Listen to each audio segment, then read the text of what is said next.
There are many different types of vehicles in use today, and they all have to share the same roads. The major problem with sharing the road is seeing the situation in purely human terms. A driver gets in his car, and the car and driver become a single impersonal machine. A rider puts on a helmet and protective equipment, and like the car driver, some of his identifiable human characteristics, like his hairstyle or a great smile, begin to fade from view. So it's quite possible that the driver will treat the rider on his motorcycle in a way that he'd never treat him face to face.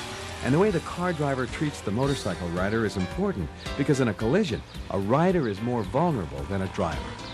Car drivers have a steel cage all around them. By contrast, the motorcycle rider has only his riding skill and basic protective equipment to depend on. But these very different vehicles share the same road. The most common accident between drivers and motorcyclists involves a car turning in front of an oncoming motorcycle.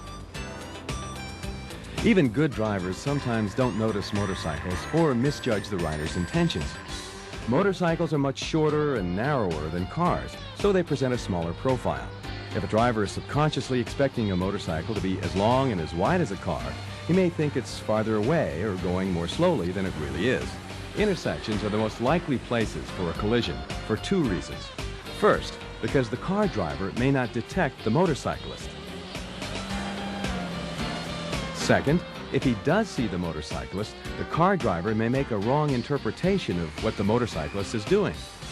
When following a motorcycle, allow at least a 2-second following distance. You work it out like this. Choose a marker that the motorcycle you're following is passing. For example, as the motorcycle hits the shadow of this bridge, count 1001, 1002 before you pass the shadow. That's your 2 seconds. Always look before pulling out. It's especially important to check the rear view and side view mirrors when backing up, and to look over your shoulder too.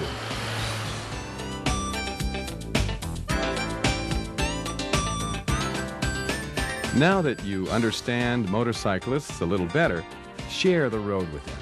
Treat them like the guy next door.